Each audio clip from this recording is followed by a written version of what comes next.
कुछ लोग कहते हैं कि डेयरी के साथ फ्रूट्स को नहीं मिक्स किया जाए. How do we live with it? You will not make a lemon milkshake. Obviously, it's going to hurt my tummy because it curdles and breaks. Strawberry in milk also coagulates, but very, very slowly.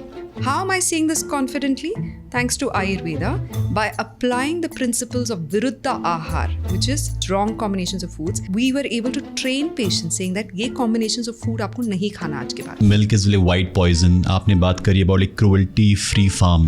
So you're right कि दूध एक तरीके से जहर बन गया है हमारे लिए. ओके, चाइना में लोग दूध का कोई आइटम नहीं खाते. दूध, दही, पनीर, चीज, बटर मिल्क, इसकी हमें जरूरत है ही नहीं. हमारा जो जनरेशन है ना, इसको एक बीमारी है, बहुत बड़ी बीमारी. इसका नाम है इंस्टेंट ग्रेटिफिकेशन. हमें इंस्टेंट रिजल्ट्स चाहिए. भूख लगी तो 2 मिनट वाला नूडल्स खा लिया. प्यार चाहिए तो टिंडर पे चले गए. You know, we don't want to make the effort of building relationships, building homes, building families. 1 out of 3 people are pre-diabetic in India. What does that say? 4 out of 7 women in India have PCOS, PCOD, and this is an old number. I'm sure it's even higher now.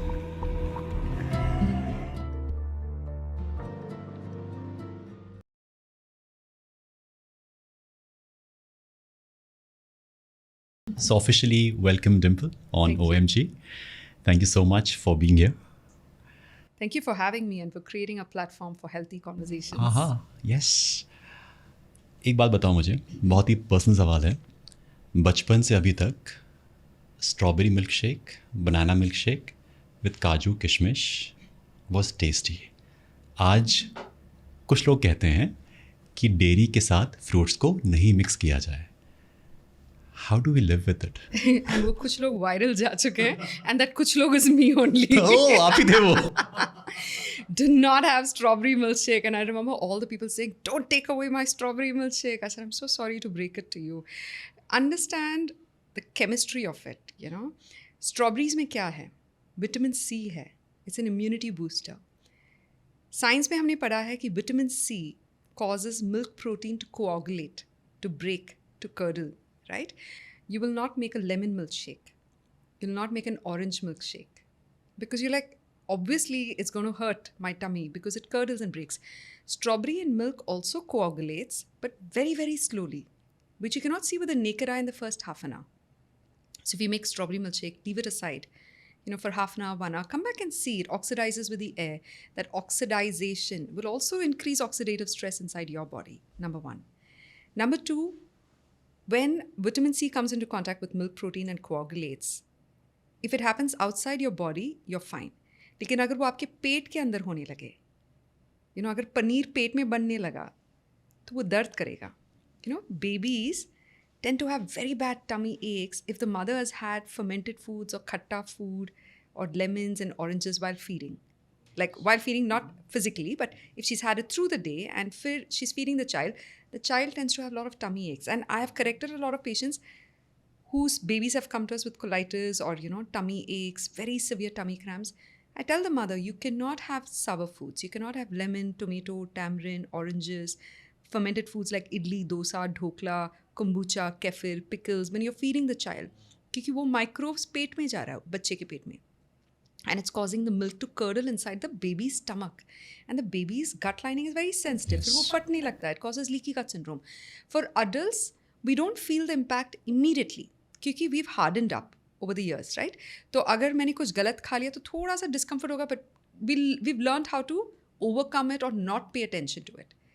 कुछ सालों बाद जब repeatedly you have the same wrong combination of food, it will create an undigested metabolic waste repeatedly, which will start corroding your intestinal lining. आपका जो intestine है ना, the gut, it's simply cells held tightly together in a conjunction like this. Okay? फिर से ये नहीं cell walls weak होने लगते हैं. अच्छा. The cell walls become weak. The mucosa, which is a protective layer in your gut, starts getting eroded because there's too much acid in your stomach from the fruit, from the milk, and the stomach acids all reacting and they're getting eroded.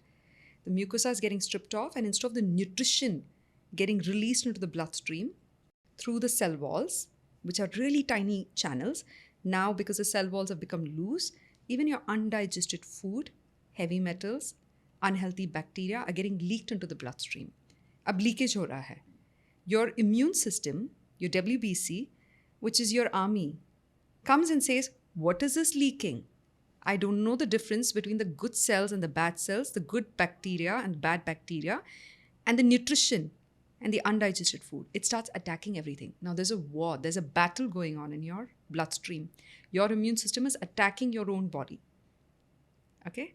And uske baad, what is the after scene of the battle? It's fire everywhere, smoke everywhere. That's inflammation. Okay? So every time you have wrong combinations of food, you're repeatedly eroding the mucosal lining of your stomach and your intestines, and you're slowly building up the damage to leaky gut syndrome, which will then trigger skin disorders. It has been proven by Western medicine that leaky gut syndrome is a root cause of almost 50% of our diseases, and it cannot be detected in your blood test reports, in your MRIs and CT scans and X-rays. You cannot detect it. You just experience discomfort all the time. It starts with constipation, diarrhea, irritable bowel syndrome, or inflammatory bowel disorder. Then it becomes fibromyalgia, frequent body aches and pains for no reason. You wake up with an ache here, and then tomorrow the ache is here. Then it causes arthritis, bone-related disorders. Your bone starts getting emaciated. Calcium release hone lagta hai, besides, the waste. And then you start experiencing ADHD, anxiety, stress, depression, skin disorders, skin allergies get triggered. Because the toxins are now free-floating in your bloodstream. They've not gone to the gut. They've not gone to the colon to get released. The body is desperate. कि अब मैं ये toxins के साथ क्या करूँ? And the body says, let me push it towards the surface of the skin, because this is also an eliminatory channel. Right? You have urine, feces, sweat, and carbon dioxide coming out of your body continuously. It comes towards the surface of the skin, but the toxins are too big, the metabolic waste, and it gets trapped under the skin. So there is a layer of toxin sitting under the skin. एक छोटा सा trigger हो गया, आपने कुछ गलत खा लिया, now it starts itching. Again, it starts trying to come out through your pores. And that leads to psoriasis, eczema, rosacea, urticaria. How am I saying this confidently? Thanks to Ayurveda, by applying the principles of Viruddha Ahar, which is combinations of foods, wrong combinations of foods, we were able to train patients saying that ये combinations of food आपको नहीं खाना आज के बाद. And within 15 days, irritable bowel syndrome got reversed. Someone who went to the bathroom 13 times per hour, never left home for 2 years, went into clinical depression, could not cross the street because she was scared she's going to soil her trousers. Can you imagine how badly her confidence was damaged? That woman lost, all faith in life. And she was definitely 20 years older than me. She touched my feet and hugged and cried, and I felt so bad to see an elderly woman cry for help like that from a well-to-do family. Within 15 days, the same woman went to Dubai, rang the doorbell at her kid's house, 2 daughters, and surprised them. Someone who couldn't cross the street took a flight to Dubai because her IBS reversed. It came down to 1 or 2 bowel movements a day. That's what the right combinations of foods can do for you. It can either poison you slowly towards chronic disorders, or it can reverse those disorders. और suppose किसी की food habits अच्छी नहीं रही हैं, and he has been having all those deadly combinations and it has been eroded. Can it be healed? Yes. कैसे? Ayurveda में शीत करके एक word होता है. शीत is cooling. शीत लहर कहते हैं जैसे लोग. It's cooling. There are some foods that are शीत in nature. Ji. Like say milk, from a cruelty-free cow farm, or coconut milk, or, घर में बना शीरा, with wheat. These are all, in a way, cooling foods, if it's organic, chakki ka atta and stuff like that, right? These foods help in building bones, muscles, tissues, teeth, nails, and hair. When a baby is born, a newborn child, if you leave the newborn child near the mother's womb, it will crawl up to the mother's bosom and start drinking milk. That's a survival mechanism. The child only craves sweet foods during the first year. What are the sweet foods? Mother's milk, melons, right? Mangoes, banana. They only crave sweet foods. After 2 years, they start craving something khatta, lemon. उनको खट्टा लगता फिर भी वो बार बार मुंह में डालते रहते हैं. They get that shock. Sweet foods, okay, in Ayurveda is called madhur, which helps in building bones, muscles, tissues, teeth, nails, and hair. So if you've ruptured, damaged your gut lining, your intestinal lining, तो फिर आपको वैसे ही बच्चों की तरह वापस शुरू करना है अपनी ज़िंदगी. You will start with eating a lot of sweet foods. Doesn't mean sugar, okay? It means healthy rice, white rice, red rice, For a moment you gave brown happiness rice. to everyone कि अरे वाह, she said sugar, मीठा. चीनी नहीं, चीनी कम खानी है, चीनी नहीं खानी है. इनफैक्ट आपको मीठे खाने से शुरू करना है. तो मीठा खाना क्या होता है? फ्रूट्स, आप खा सकते हो एप्पल्स, बेरीज, चेरीज, स्ट्रॉबेरीज, ये थोड़े एस्ट्रिंजेंट भी होते हैं. So they help in tightening the tissues, they help in repairing the tissues, they help in tightening collagen. इसलिए मॉडल्स ना बेरीज चेरीज खाते हैं, स्किन यंग रहता है. उसी तरह आपके इंटेस्टाइनल लाइनिंग को भी रिन्यू करने में हेल्प करता है. मैंगोज, बनाना, सीताफल, चीकू, ये सब मीठा होता है. दे हेल्प इन बिल्डिंग न्यू टिश्यूज़. खाना खाते ही हमको एक ठंडा सा महसूस फील होता है. We feel very calm and grounded and sedated. कोई भी इंसान मिठाई खाने के बाद गुस्सा नहीं करता है. That has a cooling calming effect. उसको बोलते हैं kapha building phase. Kapha is earth and water. Kapha gives a body stability, structure and a physical form. Kapha is your bones, muscles, tissues, teeth, nails, and hair. Kapha is built between 0 to 14 years of life. So the children are in the Kapha phase or the building phase of the life. So if you've eroded yourself, you start from scratch. You go back to Kapha building phase, eat a lot of sweet, healthy foods. Sweet foods में आता है आपका wheat भी, खपली आटा. खपली आटा तरीके से sweet है. It's not bitter, it's not astringent. खपली आटा. Millets will also be coming under the sweet category, right? बाजरा हो गया, ज्वार हो गया, मखाई, रागी, ब्रोकन व्हीट, अमरंथ, सामा राइस. आपके हर तरीके का जो राइस है वो भी एक तरीके से स्वीट है. The good starch, good carbs, right. We are eating complex carbs now, not simple carbs. Simple carbs है आपके donuts, pastries, cakes, ice creams. Simple carbs नहीं खा रहे हम, कॉम्प्लेक्स कार्ब्स खा रहे हैं. कॉम्प्लेक्स कार्ब्स से क्या होगा? It will not cause a sugar spike. It will not gate absorbed in the blood stream fast because a complex, उसको डाइजेस्ट करने में ज़्यादा मेहनत लगेगी. It will go into the large intestine in an undigested form, adding volume. And there it starts fermenting, creating new bacteria. Mm-hmm. That bacteria will again help in healing and repairing your gut, right? So if someone has damaged the gut lining, please know there's definitely hope. आप अपने गट को वापस सुधार सकते हो, उसको repair कर सकते हो, लेकिन एक प्रोटोकॉल फॉलो करना पड़ेगा. फिर उन दिनों में हम खट्टी चीज़ें नहीं खाएंगे, जैसे नींबू हुआ, टमाटर हुआ, इमली हुआ, sodas, bicarbonate drinks. You don't have anything खट्टा. You don't even have oranges, tangerines, grape fruits. People will like ये तो विटामिन सी है, इम्यूनिटी बूस्टर है. Right. अभी आपको इम्यूनिटी की नहीं, आपको रिपेयरिंग की ज़रूरत है. और ये जो खट्टे फूड्स होते हैं, ये क्या करते हैं? दे help in cleansing the body. दो चीज़ें करती है हर आहार जो हम खाते हैं. एक तो it nourishes us and second it also does other properties और other work inside our body. For example sweet food helps in building the body. Sour food helps in cleansing the body. जब आपके घर में चिकनी कढ़ाई है तो आप क्या करते हो? उसमें नींबू का रस डाल के उसको रगड़ते हो. उसी तरह आपका बॉडी भी खट्टा फूड क्रेव करता है when it wants to cleanse itself. So lemon helps in cleansing. इसीलिए लोग सुबह खाली पेट गर्म पानी में नींबू डाल के लेते हैं. और बच्चे जब 1-2 साल की उम्र के हो जाते हैं तो उनको खट्टा खाने का मन करता है सडनली, क्योंकि उसका बॉडी कहने लगा कि अभी ना बॉडी में बहुत ज़्यादा म्यूकस बिल्डअप हो गया है because of the melons and the sweet. Milk creates mucus, right? Milk creates mucus, dairy creates mucus, sweet fruits creates mucus. Mucus is a good defense mechanism for the gut lining. But बहुत ज़्यादा mucus अगर हो गया तो फिर वो सर्दी, खांसी, बुखार, wheezing ऐसे problems करता है. It's a breeding ground also, right? तो फिर जब बहुत ज़्यादा mucus हो जाता है बॉडी में तो हम खट्टा खाते हैं उस mucus को cleanse करने के लिए. Beautiful. I could connect with everything. The reason being, I have a 1-year-old and we could see the same pattern. In the first 1 year, he was like craving for all the melons and stuff कि हाँ यही खाना है. And इतने स्वाद के साथ, इतने शौक के साथ he was having it. And after he turned 1, just like last month itself, उसको हमने जब नींबू या कुछ खिलाया, like, and he was like enjoying it. Yes. And we felt कि this change is there. ये बताइए मुझे कि as like parents, we have been concerned the kind of milk we give to him, apart from the mother's milk.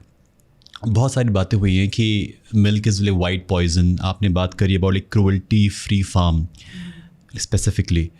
But again, at large, जो हमको milk मिलता है at our like doorstep, be it from any brand, we all have this thing in our head कि ये दूध हमें पीना चाहिए या नहीं चाहिए, क्योंकि बचपन ऐसा बीता है, दूध दूध दूध दूध पियो, ग्लास फुल दूध दूध दूध. Thanks to Amul and National Milk Association. Yes. So they have hardwired that yes, दूध तो पीना ही है, else हड्डियाँ मजबूत नहीं होंगी. Everything was there. So क्या ऐसा है कि दूध के बिना आपकी हड्डियाँ मजबूत नहीं होंगी, आपको कैल्शियम नहीं मिलेगा और दूध के बिना काम नहीं चलेगा? इफ़ येस, देन क्या ऑल्टरनेटिव है या ऐसा कुछ है? लाइक हम लोग दूध पी सकते हैं नहीं पी सकते हैं? सो यू आर राइट कि दूध एक तरीके से जहर बन गया है हमारे लिए. ओके, चाइना में लोग दूध का कोई आइटम नहीं खाते हैं. They never have desserts and cakes. They say it is poison, इससे कैंसर होगा. That's the hard wiring in China. वो लोग सिर्फ उबली हुई सब्जियाँ, and obviously they have a lot of omnivorous kind of a diet. Korea they don't have dairy. South Korea, उनके लिए माइंड में हार्ड वायर है कि वे lactose intolerant, we don't have lactase in our body, तो हमें दूध पीना ही नहीं चाहिए. If they have dairy, they'll immediately have diarrhea. They'll immediately have loose motions. The body will release everything, okay? So they've hardwired themselves to think. I know a lot of Jewish friends who can't tolerate dairy. They just can't consume it. They've also been hardwired like that. It is true कि दूध आज के ज़माने में जहर बन गया. पिछले ज़माने में कई सालों पहले जब we had a simpler lifestyle, हर घर में एक गाय होती थी. Okay, and it was a culture. Most of the people who can afford it would always say हमारे पास 10 गायें हैं, 5 गायें, बहुत गर्व से कहते थे. उस गाय को हम प्रेम से रखते थे घर में, उसको हम खुद नहलाते थे, घास खिलाते थे रोज़ अपने हाथ से. जब हम घास भी खिलाते तो एक फेरोमोनल एक्सचेंज होता था. The cow licks your palm. There is a pheromonal exchange of information. The cow, the dogs, cats, they can all sniff your moods. उनको पता है कि आप कब एंशियस हो, कब एक्साइटेड हो, कब स्कैर्ड हो, कब आपको प्यार की ज़रूरत है, कब आपको कंफर्टिंग की ज़रूरत है. Right? You have a relationship with that cow. आप सिर्फ उस गाय का दूध पी रहे हो तो वो दूध आपको डाइजेस्ट होता है, because you're exchanging similar bacteria. आप उसी एनवायरनमेंट में साथ में रह रहे हो. बच्चे बछड़े के साथ खेलते हैं. ओके, तो वो बैक्टीरिया एक्सचेंज करते रहते हैं एक दूसरे के साथ, तो वो दूध आप पचा सकते हो. लेकिन आज फास्ट फॉरवर्ड टू 2024, गाय कहाँ पे है? फैक्ट्रीज़ में है.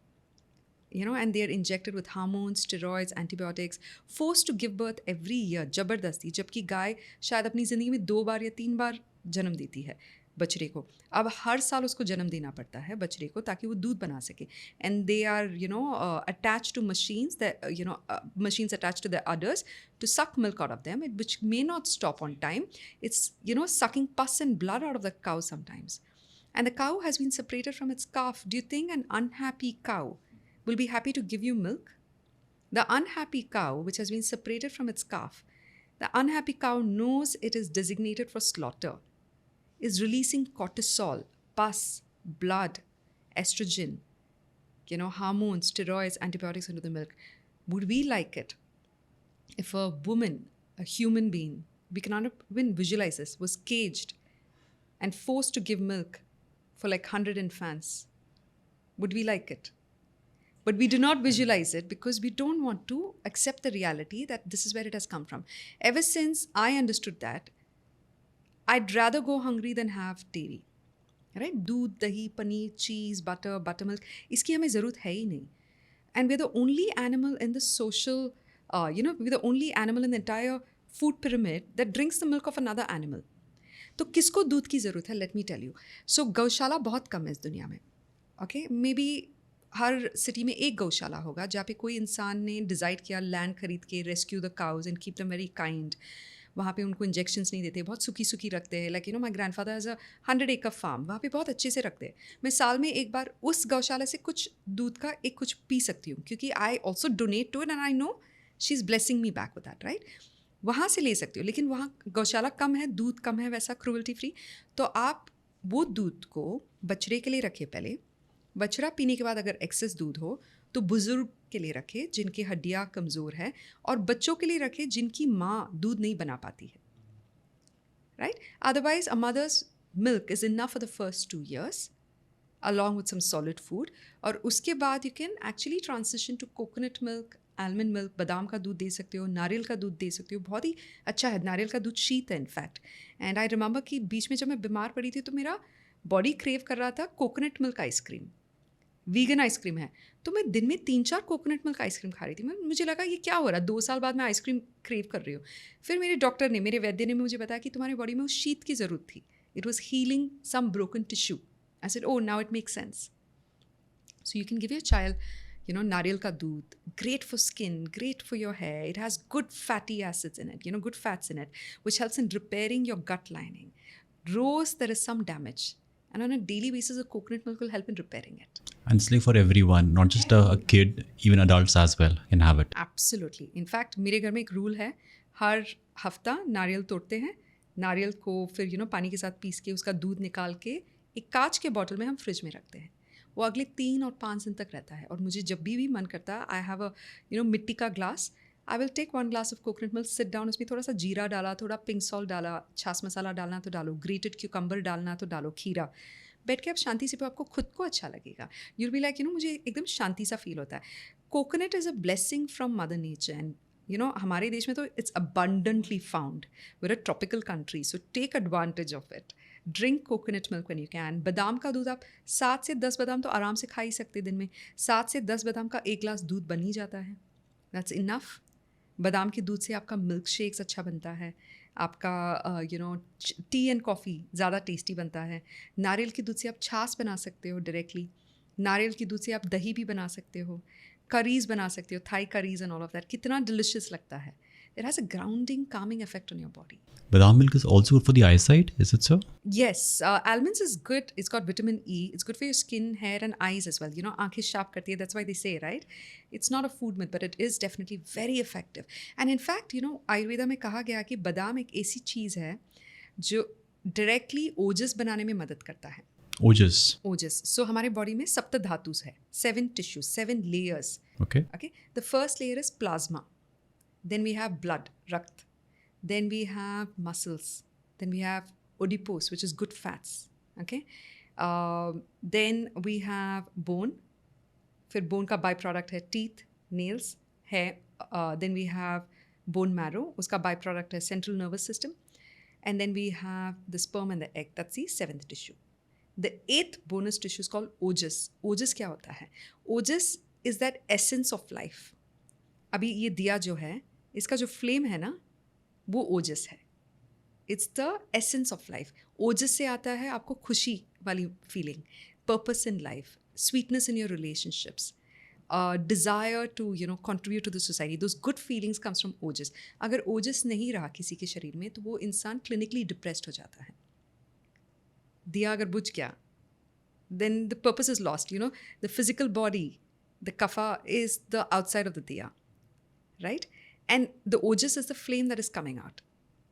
Ojas is also the ghee, by the way. Some people also call the ghee as ojas. It is contributing to your essence of life. Almond can directly be contributing to ojas. Usually the food that I eat and we eat first gets transformed into digestive juices. Then from digestive juices, it gets transformed into plasma.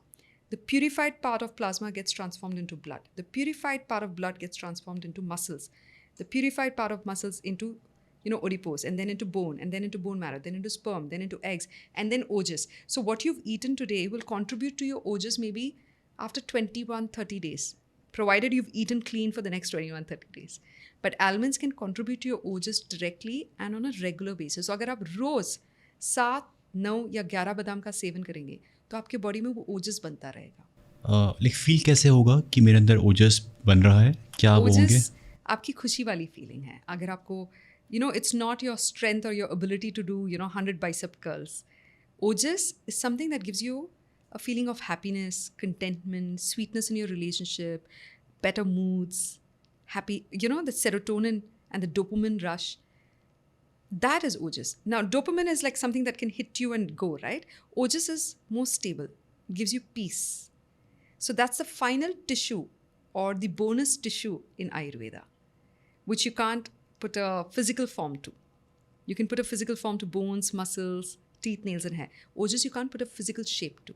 It exists in your entire body. आप जो कर रहे हो ना, वो बहुत सही कर रहे हो. The reason being, all these things were practiced in homes.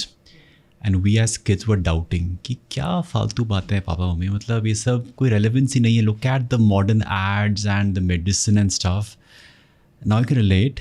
My father, every single day, he has this badam कि he ask कि पहले बादाम को मामा के पास वो है क्या बोलते हैं उसके लिए, बट्टा एंड उसमें पूरा मैश करती हैं. Mortar and pestle.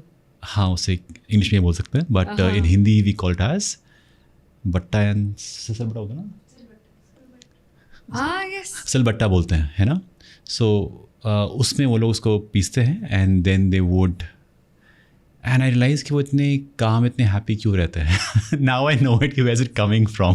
Those were rituals. Yeah. And let me tell you, somewhere down the line, no, our confidence in our own sciences got destroyed. Due to the colonial rule, it played a huge role in it, you know. Like, I'm not trying to pin the blame on them. We are also equally responsible for inviting them into our country and allowing them to destroy our culture, our tradition, our sciences. अब मुझे भी देख लो, like you know, मैं English में सोचती हूँ, फिर हिंदी में मुझे वार्तालाप करना पड़ता है. Like I have to translate it from English to Hindi. Like Because आपका लैंग्वेज अलग है ना पहला. You've been from the Karnataka and then Chennai and then Mumbai. No, but our culture has shifted, right? Our official language has become English. And during the colonial rule, the English Education Act was passed, which set aside funds only for sciences taught in English, which is Western medicine. So allopathy drugs were pushed into the Indian subcontinent for sale to promote the chemical industries that were being set up in Europe. So we were the guinea pigs, right? And Ayurveda did not receive any funding for research and development or publications. There was a small group in Kolkata who used their personal money to continue publishing Ayurveda. हमारा confidence destroy हो गया था उस time. अभी independence के बाद वापस Ayurvedic colleges फैलने लगे हैं, and thanks to you know prime minister Narendra Modi's effort Ayush ministry बनाया गया था. We never had Ayush ministry all these years. It didn't even occur to us that we don't have a ministry for our own sciences. Ayurveda, yoga, Unani, naturopathy, homeopathy, सिद्धा science, कहाँ है उसकी ministry, कहाँ है उसका कल्चर? ये सब डिस्ट्रॉय हो गया था. अभी उसको वापस रीबिल्ड करने में बहुत टाइम लग रहा है. And let me tell you, you know, generation gap की हम बात कर रहे हैं. You know, my father doesn't believe in the sciences that I believe in. I believe in Vastu, I believe in astrology, I believe in healing, chakra healing, theta healing, Ayurveda, naturopathy, yoga. For him, it has come very, very late because he believes in Western medicine. He believes in allopathy because when he was born, everybody was aspiring to be able to afford to go to a hospital. वैद्य के पास आप जब तब जाते हो जब आपके पास पैसे नहीं हैं. Okay, now he can afford to go to a hospital and get an open heart surgery done and get those expensive medicines. That became a standard of living that I can afford to go to the hospital. So that doesn't mean you should keep eating unhealthy because you know you can afford to go to a hospital and you have life insurance. हमारा mentality shift हो गया. I don't even believe in life insurance. You know, health insurance, not life insurance. Health insurance, I did not believe in it for the longest time till COVID. Because when we're paying for insurance also, we're mentally preparing ourselves to fall sick. है ना, वो एक psychological effect है. जब Covid हुआ था, then it also struck me that we are a mass community, we are an ocean of humanity. And जो Italy में हो रहा है मुझे अफेक्ट कर रहा है, जो चाइना में हो रहा है मुझे अफेक्ट कर रहा है. So I am not in charge of my karma and my health. Somebody else can also impact it. And that's where insurance plays a role. But it shouldn't play a negative role in your mind where you withdraw yourself from preventive healthcare life sciences and wait for something bad to happen because you have a safety blanket. Your aim in life should be to never get sick, to never have to use that money, right? If you could prevent a disease, you're doing a great service to your own family. You think by getting sick, you're the only one suffering, but there's a cascading negative domino effect on the rest of your family. You know, when my father got sick, it destroyed my life. And I was trying so hard to make sure that it doesn't affect my siblings' life. And it had a cascading effect on all parts of life. And for me, I was at the darkest or the lowest point of my life where I didn't even know I'd make it to the next day. I didn't even know I'd be alive. For me to come out of that, it took me many years to rebuild. Not everyone gets that lucky. You know, I was lucky that I had resources to rebuild my life. Not everybody has it. I know a lot of my cousins who lost their father when they were still in school. They had no choice but to quit school and get to work. They had to learn how to make money and support their families. So when men don't take care of their health, the entire family suffers. When women don't take care of their health, the child immediately suffers. So preventive healthcare is your duty towards your own body. And that's where Ayurveda, naturopathy, and all of these health rituals play a role. You can't ignore it any longer. We always go for aftermath. जो हो गया उसके बाद इसको like suppress it and just fix it, me one medicine pop and now we're back to work. Symptomatic approach हो गया ना वो. हमने सिर्फ symptoms को address किया. आपके घर में cockroaches आ रहे हैं, आप बैठ के कॉकरोचेस को पकड़ रहे हो और कॉकरोच स्प्रे मार रहे हो, लेकिन आप जाके वो नहीं चेक करो कि गंदगी कहाँ से आ रही है, कहाँ पे ये कॉकरोचेस ब्रीड कर रहे हैं, क्या मैं वो जाके जगह साफ कर लूँ. The cockroach is not the culprit here. we are the culprit that we left something nasty for them to come and breed on. So if you've had unhealthy habits, you have to address those unhealthy habits and change your lifestyle and your thinking process and your mindset. Not just take a medicine and suppress it. फिर वो आगे जाके बड़ी बीमारी बनेगा. It will cause metabolic disorders, autoimmune disorders in the long run, which has no cure then. Then you'll be stuck with medicines all your life. आपको ये सब रियलाइज कब हुआ? So, growing up, I did not have good health. I had epilepsis. I had fits every now and then. I was born with epilepsis, apparently.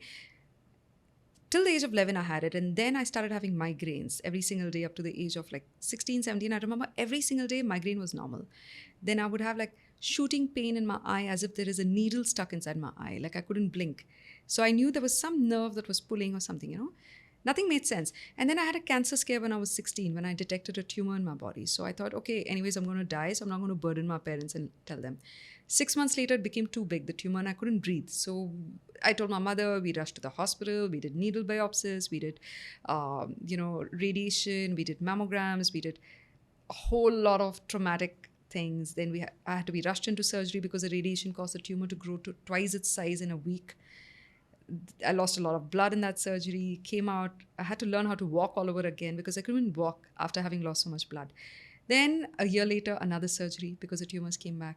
The tumors came back again. They said, come back for another surgery.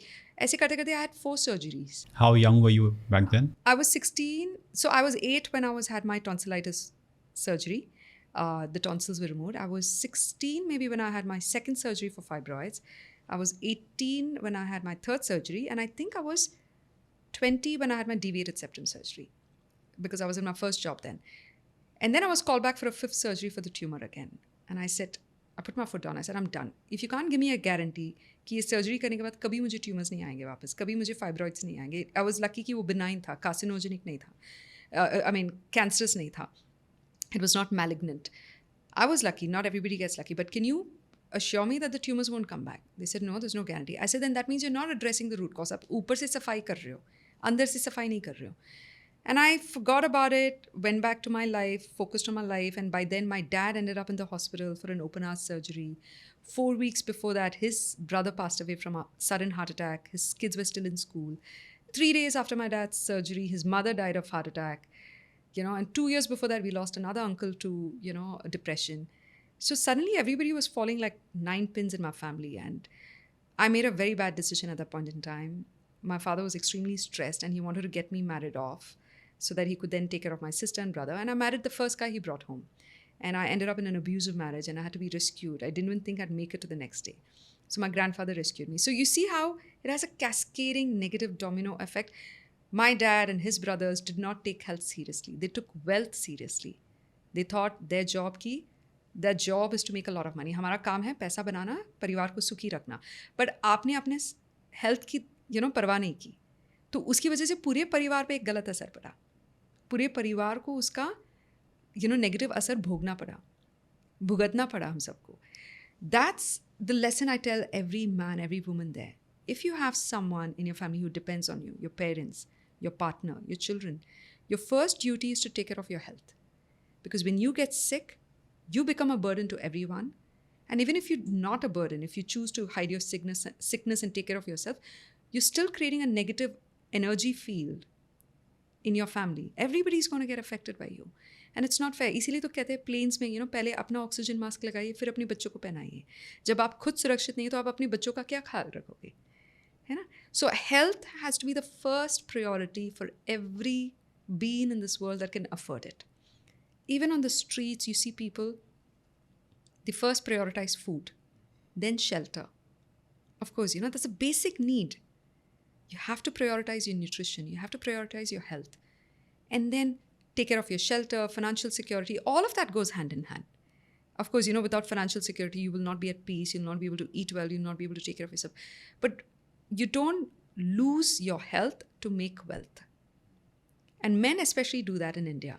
They're chipping away parts of their health to make wealth for their family, not realizing that one day when they're gone, that wealth is of no use. It will not make up for the trauma that you've left your family behind with. Moreover, that wealth, a part of it is used to fix the bodies. आप जब hospitalise होते हो या फिर जब एक इंसान को चाहे डायबिटीज़ हो चाहे लाइक कुछ भी हो, उसकी मेडिसिन्स के लिए दे आर ओके कि now we can afford the treatment, we can afford the doctor, we can afford this hospital. Do you have money for those days?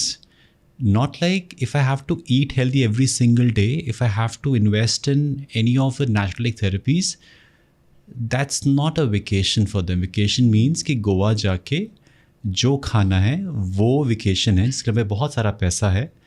But if someone says कि एक wellness center है, यहाँ पे आप जा सकते हो and just heal yourself, you'll feel a lot better. इससे क्या हुआ? कुछ हुआ तो है नहीं. Maybe जो आपके टिश्यूज़ अगर उसकी कोई अगर मसाज भी हो रही है, even that is like helping you out in some way और दी अदर, बट उसकी इम्पोर्टेंस नहीं है. हमारा जो जनरेशन है ना, इसको एक बीमारी है, बहुत बड़ी बीमारी. इसका नाम है इंस्टेंट ग्रेटिफिकेशन. हमें इंस्टेंट रिजल्ट्स चाहिए. भूख लगी तो 2 मिनट वाला नूडल्स खा लिया. प्यार चाहिए तो टिंडर पे चले गए. You know, we don't want to make the effort of building relationships, building homes, building families. Everything has become instant gratification. Entertainment चाहिए, social media पे चले गए, यार OTT platforms देख लिया, Netflix देख लिया. We're constantly gratifying ourselves and rewarding ourselves for doing nothing. We've not earned it. We're just rewarding ourselves. You know, when you do preventive health care, आप जब हर रोज़ अपने lifestyle, अपने health में invest करते हो, every day, it's like a piggy bank. आप उसमें रोज़ कुछ डाल रहे हो. And you're building it. फिर एक दिन ऐसा आएगा, you'll be able to enjoy all of it permanently without having to make an effort, क्योंकि वो आदत बन गई है healthy रहना. But जो लोग गोवा जाके चलो वीकेंड है, बिंज ड्रिंकिंग करते हैं, ड्रिंक अल्कोहल, स्मोकिंग कर लिया, peer प्रेशर है, eat all the junk foods, क्या होगा, सब खा लो, कुछ सभी तो कल खाते जिम हैं. जाके बर्न आउट कर लेंगे. वो भी एक कल्चर हो गया है, जिम जाके बर्न आउट कर लेंगे. You're taking from the piggy bank every day. फिर एक दिन ये खाली हो जाएगा. And then you can go to any number of hospitals. Nobody can fill it up for you. Remember that. When you get sick, you will have to suffer alone. Your friends, family, colleagues, and your employees cannot suffer on your behalf. Okay?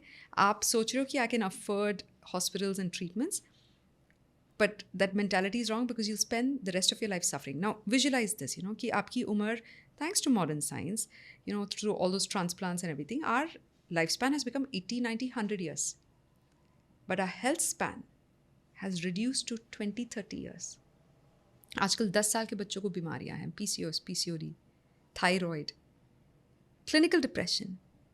20 साल की उम्र के बच्चों को पूछो आपको कोई problem नहीं है ना, बोलेंगे नहीं नहीं मुझे प्रॉब्लम है, स्किन की प्रॉब्लम है, ये प्रॉब्लम है, बाल गिर रहे हैं. ये क्यों हो रहे हैं ये सारी चीज़ें? हमारा हेल्थ स्पैन इतना कम हो गया है. And now people are getting type 2 diabetes by the drop of the hat. बच्चों को हो रहे हैं आजकल. तो अगर आपकी बीमारियाँ 20-30 साल की उम्र से शुरू होने लगी, छोटी छोटी problems, you spend the rest of your life suffering because is no health. Our intention should be to extend our health span to the same level as our life span. Can I be healthy till the very last days of my life? That is real wealth. That is real luxury that I work towards. And I make sacrifices for it on a daily basis. People be like, you're too strict. I said, no, this is luxury for me. To not eat junk food and pay a heavy price tomorrow. आप लोग कहते हो एक ही दिन तो है ये cheat meal. But this one day का cheat meal has washed away 6 days of my clean eating. Do I want to put away all my efforts, for waste? No. I respect my hard work, I respect my efforts, I respect my body, and I don't want to put junk inside of this. That's the attitude we must have.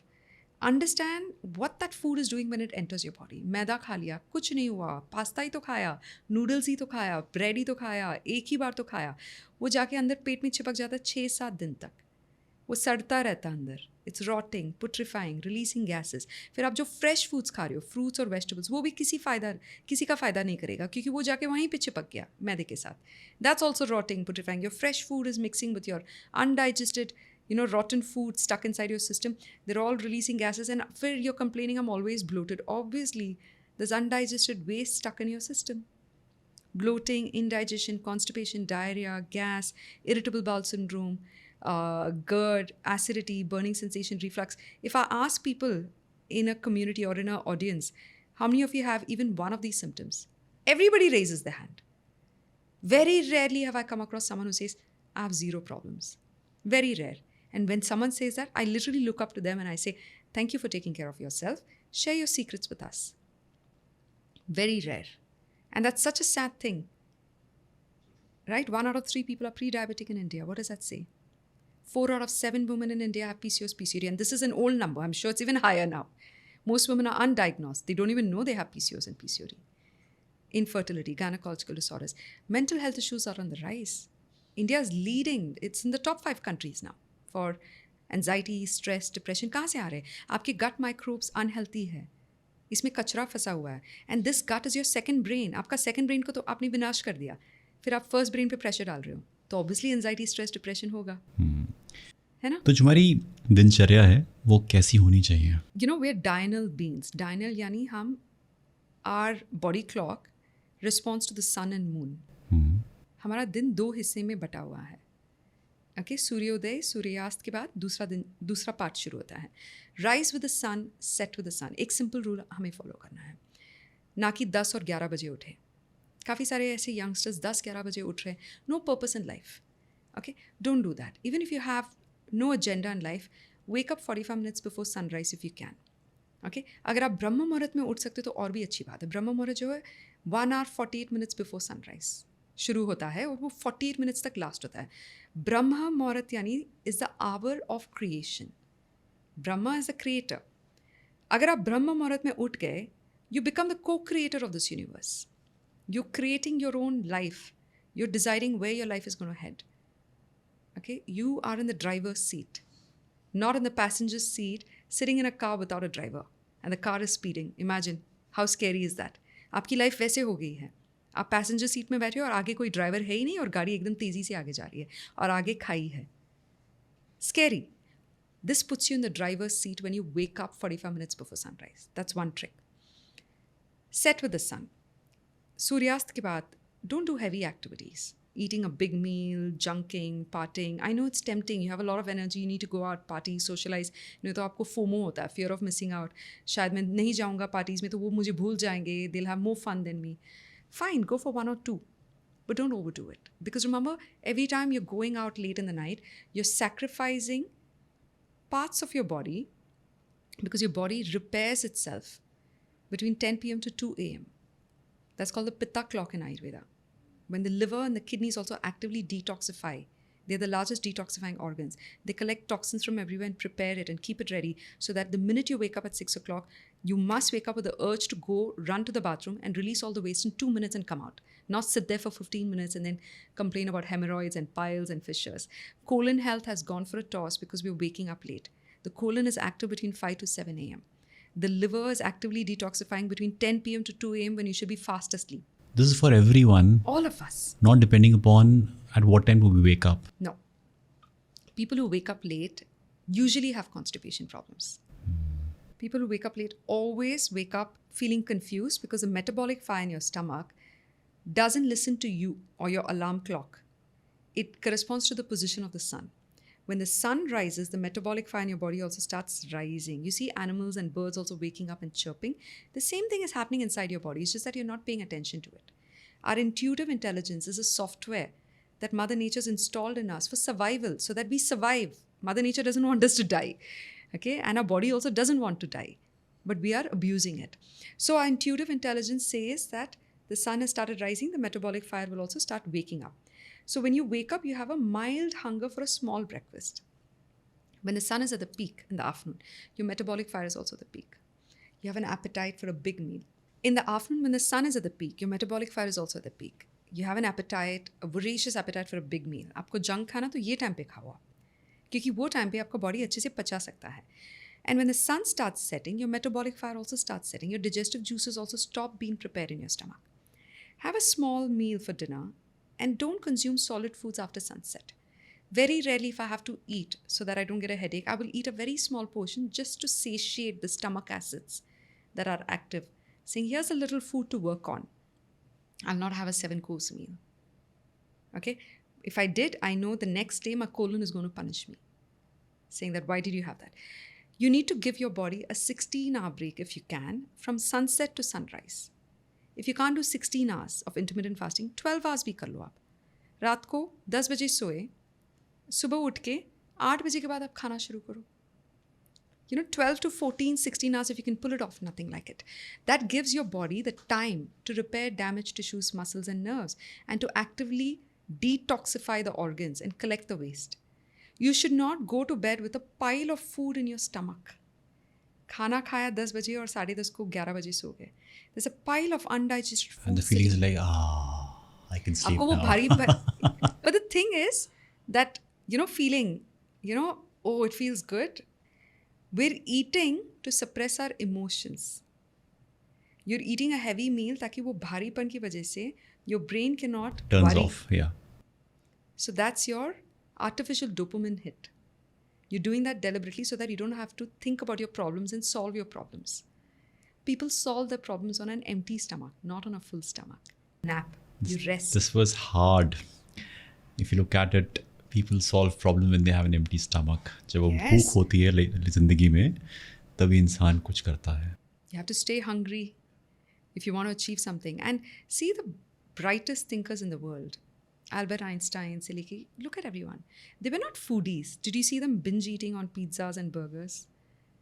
Even Steve Jobs, did you ever see him having a voracious meal and putting pictures of that on the internet? No, they were so hungry for other things in life, the purpose of life, right? Those people had very simple meals because they knew that if they had a heavy meal, they can't think. So in fact, Albert Einstein had a contract with his wife on his wifely duties. Okay, he had a contract. She could talk to him only twice a week or something. Don't enter my room. I mean, he was really mean to her. I'm not going to praise him, but he was really mean. He's like, iron my clothes, and the clothes should be kept at the doorstep. My laundry should be done, and I should be served 2 meals a day. And this is a meal I want. He'd have a soup and a porridge. They had very simple meals because he didn't want anything to interfere with his thinking process. This was more superior than the rest of his body. Monks and sages eat 1 meal a day. क्योंकि अगर पूरा दिन आप चढ़ते रहोगे तो फिर आपका digestive system पूरा दिन उसको digest करता रहेगा. Where does it have time to contribute to your intuition and to your spiritual growth? Your intuition comes from your gut. I've said this millions of times and I still don't get bored of it. Your intuition comes from your gut. पेट भर के खाओगे तो कुछ दिमाग नहीं चलेगा आपका. Eat 80% of your appetite. ये एक Japanese tradition भी है. Eat 80% of your appetite. Leave space for the digestive juices, for the air to move the food around. ये एक blender की तरह पूरा भर दोगे तो blender नहीं चलेगा, right? We use logic in our kitchen and everywhere else, but when it comes to our body, the logic goes out of the window. We don't listen to our own intuition. Yeah. अगर कोई if he's going for a workout and उसको weight lift करना है, he has to have heavy meals. What should that person do? Rule number 1: don't work out on an empty stomach. In yoga, of course, we say do yoga on an empty stomach, ताकि वो सारे fluids and waste can come out, right? But अगर आप gym जा रहे हो तो don't work out on an empty stomach because, the gym environment is such that एक तो वो air conditioned environment है, recycled air है वहाँ पे. You're not having fresh air unless you're working out outside. And your metabolic fire is moving up really fast. It's aggravating really fast in order to burn fat, and you want to sweat out the toxins really fast, right? It's called Metcon in CrossFit. I used to be a CrossFit addict at one point in time. Metabolic conditioning कहते हैं उसको. If you're going to go to the gym, at least have a handful of nuts. Because your stomach acids are raging when you're working out. They're getting activated. They're producing a lot of stomach acids. The stomach acids should not erode your mucosa, which is your protective gut lining. They should work on those 10 almonds you've eaten. And they'll really get digested super well, absorbed and assimilated in your body well. Have a handful of something before working out. So for a Vatta person, ectomorph. For a Pitta person, mesomorph.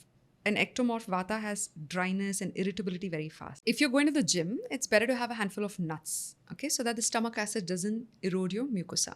Especially ectomorphs and mesomorphs, I say always eat something. But if you're an endomorph, a thick body type that is obese and fat, then work out on an empty stomach so that your metabolic fire can go up and burn the fat reserves to give you energy. Especially if you have acidity, burning sensation, reflux, you should never work out on an empty stomach. And Ayurveda also has a very specific guideline on when to work out. The best time to work out is 6 a.m. to 10 a.m. in the morning. Your body creates a lot of energy. When you work out, what does it do? It burns all the fat reserves and unused calories and releases a lot of energy. फिर आप वो पूरा दिन energy use करते हो to do your daily activities. You have, feeling fully charged. It's like charging your mobile phone. You're all good to go. And you're hydrating yourself throughout the day. आप पूरा दिन पानी पी रहे हो. You're having 3 meals that day. लेकिन आप जब रात को workout करते हो, how much can you eat? You eat one big meal. How much water can you drink? 2 to 3 cups. And then you go to sleep for 8 hours. You have this restless leg syndrome क्योंकि इतना ज़्यादा energy है body में, लेकिन आप उसको use नहीं कर रहे हो. You have restless sleep, active dreams, restless leg syndrome. Maybe you're too tired and you don't realize that you had a disturbed sleep. You were so tired that you just fell asleep like a rock, but then your body was not resting, right? And you're dehydrating all night and you're not nourishing yourself after that heavy workout. So the best time to work out is always in the mornings. Evenings are best, for social, community-based exercises like maybe play 20 minutes of badminton or take an evening walk or, not even swim. Swimming is also not advisable after sunset because it increases kapha, your susceptibility towards cold, cough, sinus, heaviness in the body. So it's best to do community-based activities in the evening. So that's the time to build social connections, positive social relationships. That's also part of your, well-being. It's one of the 6 pillars of health, building positive social connections. So you have to plan your day in such a way that you wake up between 4 to 6. That's your Brahma Muhurat or your Vatta clock, where you spend time on sharpening your mental faculties. You can study, you can read, you can write, you can meditate, you can express gratitude, do some chanting, do your manifestations. 4 to 6 is a great time for that, okay? 6 to 10 is a great time for you to exercise, come back, cleanse yourself, nourish yourself, do full body massages if you have time, have a small nourishing breakfast, get to work. 10 a.m. to 2 p.m. is the time for highest productivity. Your pitta is going up in your body. Eat the biggest meal of the day between 1 to 2 or 12 to 2. And 10 a.m. to 2 p.m. you're like, go, go, go. You finish a lot of work. You get a lot of things done. 2 p.m. to 6 p.m. is the time for you to sit down for group meetings, team meetings, strategize, do problem solving, because your creativity is at the peak. This is the Ayurvedic energy clock. Vata again gets active. Between 2 p.m. to 6 p.m., you'll also see kids drawing, scribbling, playing with mud and clay. They're very creative at that hour. 6 p.m. to 10 p.m. is a time for you to slow down.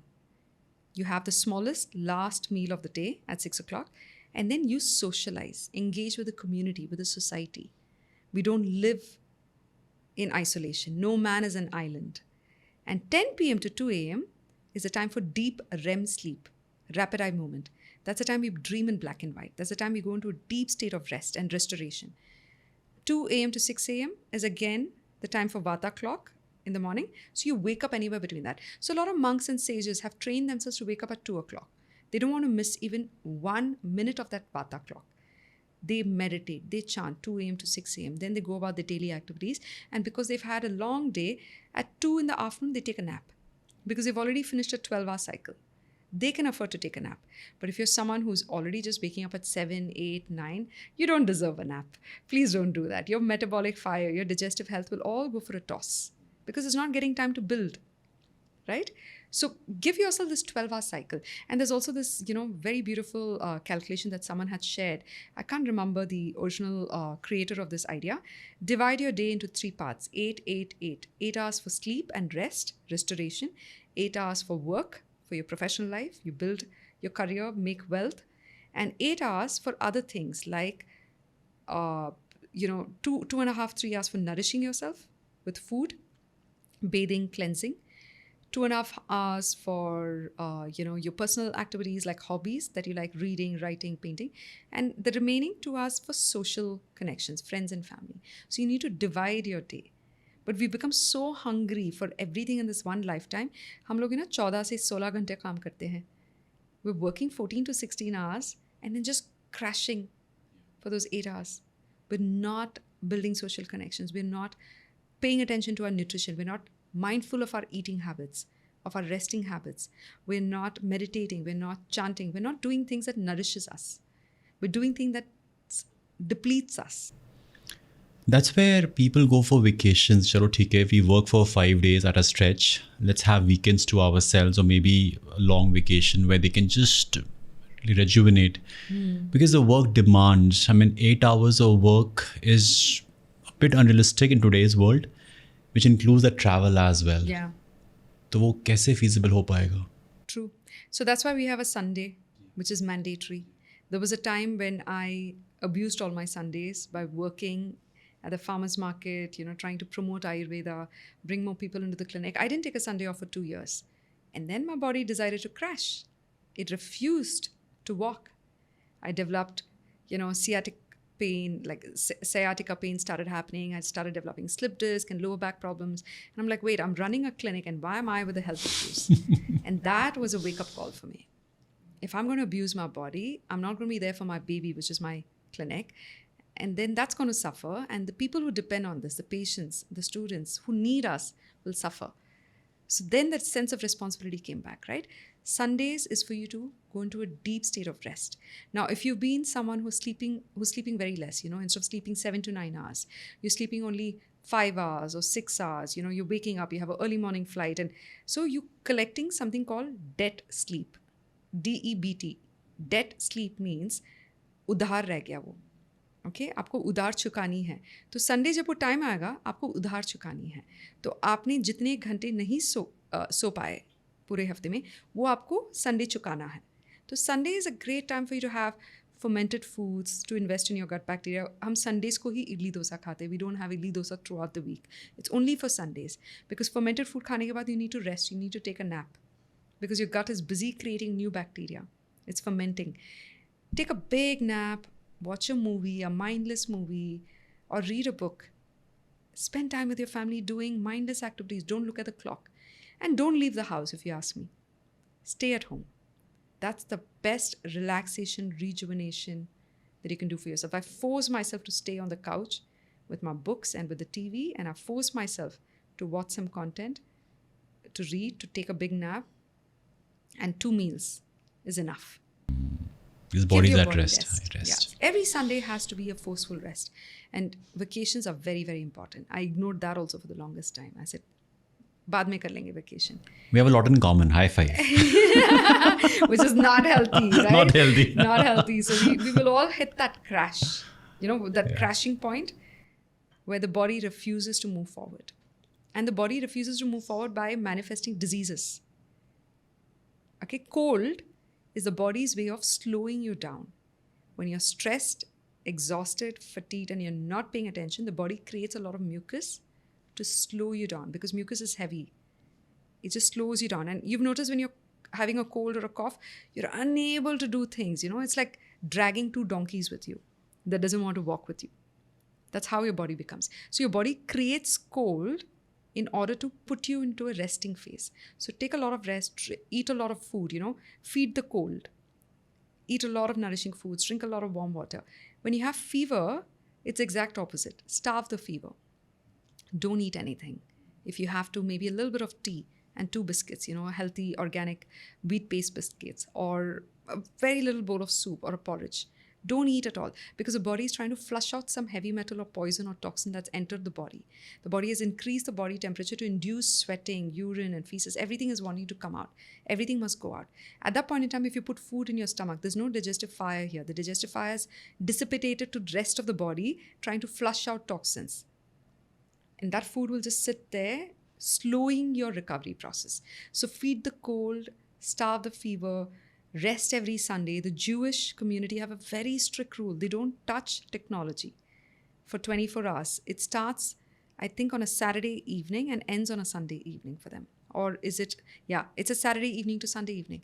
For those 24 hours, they do not sit in a car. They do not use bikes. They do not turn on television. They don't use their mobile phones. So when I have Jewish clients coming for treatments, I know for a fact that they'll walk to the clinic on that day because they can't use a car. And I cannot communicate with them. I have to let them know 24 hours in advance that your treatment is on this time. That came from Jewish tradition, the idea of a Sunday. The idea of a vacation is also very good. It helps in nourishing your mind by switching it off. You can ideate better, and after a holiday, you'll come back rejuvenated and refreshed. Where should you holiday? Always in nature. Okay, it's exciting to go to big cities and other foreign countries and explore and take amazing social media pictures and put it up and make everyone jealous. And What have you done for yourself?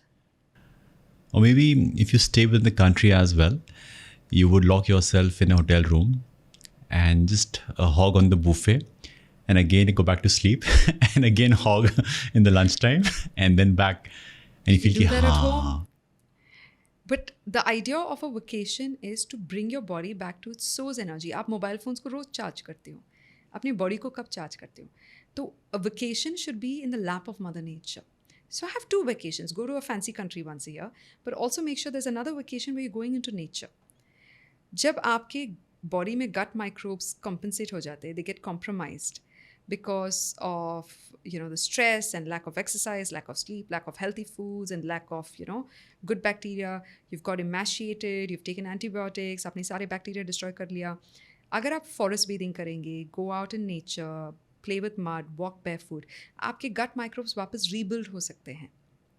And the gut microbes play a very critical role in your immunity. They help in fighting pathogens, the unhealthy bacteria. So you need the good bacteria.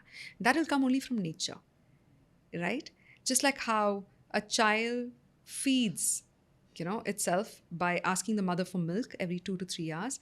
Our body also needs Mother Nature every few hours, few days, few weeks, few months, and we must give our body that recharge. Otherwise, we will crash. The consequences are huge, and it's not worth it, if you ask me. आपने बात की थी about calf and पित्त and एक और word था जो मुझे समझ नहीं आया, वात. वो क्या होता है इन लेमैन्स लैंग्वेज, अगर आप बता सको? तो हमारे शरीर में 5 महाभूत होता है, पृथ्वी, जल, अग्नि, वायु और आकाश. ये 5 महाभूत आके हमारा शरीर बनाता है. हम जो कुछ भी है इन 5 महाभूत के बलबूते पे हैं. सब कुछ इस दुनिया में उसी चीज़ से बना है. ये माइक्रोफोन, हमारा शरीर, कपड़े, टेबल, सब कुछ, राइट? पृथ्वी और जल जब साथ में आते हैं तो वो कफा दोष बनाता है. ओके, तो आप क्ले और पानी को ले लीजिए, मिट्टी और पानी. जब आप उसको लेकर आते हो तो घड़ा बनता है, उसका एक शेप आता है, उसका एक आकार आता है. तो हमारा शरीर को एक आकार मिलता है. Bones, muscles, tissues, teeth, nails, hair, ये सब कफा दोष की वजह से बनता है. तो हमारा शरीर बना है उससे. जो कुछ भी हम देखते हैं, महसूस कर पाते हैं, टच कर पाते हैं, वो कफा है. फिर हमारा सेकंड दोष जो है, बिल्डिंग ब्लॉक, वो है पित्त. वो फायर से बना है. ओके, पित्त जो हमारा डिजेस्टिव फायर है, हमारा ट्रांसफॉर्मेटिव फायर, वो हमारे खाने को पचा के डिजेस्टिव जूसेस बनाता है. डिजेस्टिव जूसेस को plasma, blood, bone muscles, tissues, teeth, nails है बनाता है. वो जो ट्रांसफॉर्मेटिव प्रोसेस होता है वो पित्त की वजह से होता है, फायर की वजह से. सो आपका वो पॉट बन गया है मिट्टी और क्ले और पानी से. आप उस पॉट को अभी भी यूज़ नहीं कर पा रहे हो क्योंकि वो गीला है. तो आप क्या करते हो, उसको अग्नि में डालते हो, उसको सेकने के लिए. उसी तरह हमारा बॉडी तैयार हो गया है अग्नि की वजह से. Then we have vata which is made of air and space, वायु और आकाश. That is responsible for all movements in our body. Otherwise we are a vegetable. We need movement. Our lungs contracting and expanding, blood circulating, our arms and legs moving, thoughts moving in our head, ability to blink, ability to eat, the food moving, the waste moving, the mother's ability to push the baby out. All this is Vatta. Okay? So, Kapha is your physical body, your gross body. Pitta is your transformative fire, digestive fire. Vatta is the movement. All three come together to make the physical. Perfect. इसको लिए दोष क्यों बोलते हैं? दोषा है हाँ, actually. दोषा क्यों बोलते हैं? दोषा means building block. Building block. Yes. Biological building block. लेकिन हिंदी लैंग्वेज में दोष को हम सोचते कि mistake. Mistake. It's not a mistake. It's dosha. दोषा. 3 doshas. In short, sometimes we say dosh. We cut off the A. We say kaf, pit, vat. But it's actually kapha, pitta, vata, dosha. So that's the South Indian language. The origin of Ayurveda is actually Kerala. So the original pronunciation is actually kapha, pitta, vata, Ayurveda, yoga, dosha. But North India में एक cut करके हम सब चीज़ को छोटा कर देते. कफ, पित्त, वात, आयुर्वेद, योग, दोष. So it's actually dosha. And 3 biological building blocks. यही रीज़न है कि मम्मी कहती हैं नहाने के बाद नहीं, खाने के बाद नहाना नहीं चाहिए. Absolutely. Because there's a like digestive fire inside of you जो वर्क कर रही है. अगर आपने नहा लिया तो वो काउंटर प्रोडक्टिव होगी. Is it so? हो जाती है. बिकॉज जब आप खाना खाते हो, हम बैठ के नीचे ज़मीन पे खाते थे, correct? So the lower body rest and there is no blood rushing toward the lower body. The blood is rushing towards your stomach Oh my God. to aid the digestion process. जब आप नहाने चले जाओ तो the blood starts rushing towards the surface of the skin because there's some movement going on, right? And your body heat is dissipating. आपका body अग्नि बनाता है, जात्रण अग्नि. उस कैंप फायर में आपने अभी लकड़ी वगैरह डाला, फिर उसके ऊपर पानी भी डालना शुरू कर दिया आपने. स्वाहा. बुझ गया अग्नि, बुझने लगता है, फिर वो खाना नहीं पचता है, वो अंदर जाके ऐसी इंडाइजेशन क्रिएट करता है, ब्लोटिंग, गैस, फ्लैटुलेंस. वो वेट करता है अगले 3 घंटे जब जात्रण अग्नि वापस बढ़ेगी. So it's like putting food on your gas stove but switching off the gas. So beautiful. We never thought that नीचे बैठ के खाना खाने का क्या लॉजिक है. बिकॉज हम जब टेबल पे बैठ के खाना खाते हैं ऐसे पैर हिलाते रहते हैं. You know, they say don't shake your legs. You know, mummy papa कहते थे it's a very bad habit. You know, पैर हिलाते रहते हैं. फिर हम ऐसे स्लाउच करके बैठते हैं. पेट कब पूरा फुल हुआ हमें पता भी नहीं चला. वो सिग्नल ब्रेक हुआ है गट ब्रेन एक्सिस का. जब हम नीचे बैठ के सुखासन में खाते हैं, सुखासन यानी द आसन ऑफ हैप्पीनेस. सुखासन में हम ऐसे बैठते हैं तो हमारा जो रीढ़ की हड्डी है थोड़ा स्ट्रेट होता है automatically. Okay, and the gut brain axis is more stronger. So the gut communicates to the brain कि अब मैं 80% full हूँ, stop eating. And then you're having this forward, backward, oscillating movement. That also aids the digestion process. And it slows down the eating. Table पे ऐसे घट हम खाते हैं. पर जब ऐसे खाना पड़ता है ना तो धीरे धीरे खाते हैं हम. Okay? And then you're using your hands, your senses, your eyes, ears, nose, mouth. आपका attention खाने पे है. आपका brain ये सारा information consume करता है through your senses. Sends message to the gut कि किस तरीके का खाना आने वाला है. Is it ठंडा, गरम, oily? Is it dry? Is it soft? Is it hard? उसके हिसाब से digestive juice बनता है. कि आपका जो digestive juices है, आपका जो जात्रण अग्नि है, metabolic fire है, it's different for a banana and a mango and it's different for a roti sabji, right? Or a pizza. You need different digestive fires, right? At different intensities. So that's what the brain and the gut do. They communicate with each other. They calculate कितना digestive juices चाहिए, कितना stomach acid चाहिए, कितना अग्नि चाहिए, metabolic fire चाहिए, कितना time चाहिए इसको पचाने में, कब नेक्स्ट मील होना चाहिए. बट अगर आप 24/7 खाते रहेंगे without understanding, without mindfulness, the gut and the brain are not getting time to communicate with each other. You are trying to eat and simultaneously work on the laptop, ऐसी होता है watch TV or look at the phone, right? So the brain is busy on other activities. The brain doesn't have time to talk to the gut and decide how it functions. This is the main brain, but this is the biggest brain in our body. The gut has more neurons lining its walls than there are neurons in the brain. And neurons are your receptors. They allow you to feel, touch, they allow you to experience. They're also communicators. They're communicating. These neurons are also allowing you to experience emotions. Your emotions are actually experienced in the gut. When you feel anxious, scared, excited, happy, nervous, butterflies fluttering, you feel it here. Not here, not here. हाँ exactly. वो जो gut feeling कैसे काम करती है, यहाँ से आती है फीलिंग्स. हाँ वो कैसे आती है? इमोशंस यहाँ से आती है because neurons allow you to feel and experience. और हमारे बॉडी के सबसे ज़्यादा न्यूरॉन्स यहाँ पे बैठे हैं. So gut is where emotions are stored and experienced, majority of them. Gut is where memories are also stored. So when you think of your grandmother, you'll think of aloo paratha, kiri ka char, lassi, chas. Your gut starts responding to that memory by reminding you on what you experienced in your grandmother's presence in terms of taste, sound, smell, texture. That's how you remember memories, right? In terms of what you experienced at that point in time. Your intuition comes from the gut, okay? And your gut also is directly connected to your skin, your hair, all your organs. It's the fuel engine for the rest of your body, right?